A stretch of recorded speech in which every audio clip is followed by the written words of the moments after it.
Hello दोस्तों, आज हम बात करने जा रहे हैं एक ऐसे महल की जो कभी अपनी शान और शौकत के लिए जाना जाता था, लेकिन आज सिर्फ एक भटकती हुई आत्माओं का ठिकाना बनकर रह गया है।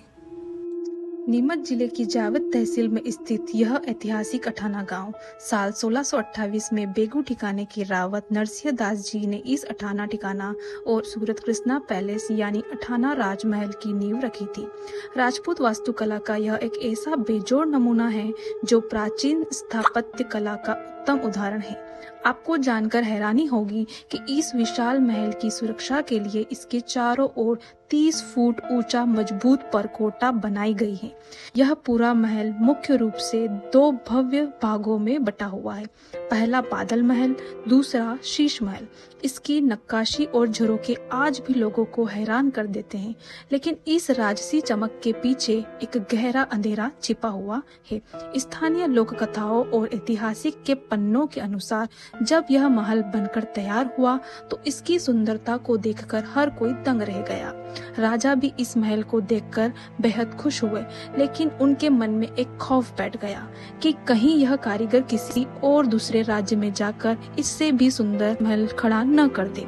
इसी ईर्ष्या और डर के चलते राजा ने उस मुख्य कारीगर के हाथ पैर कटवा दिए और उसे जिंदा जमीन में दफन करवा दिया।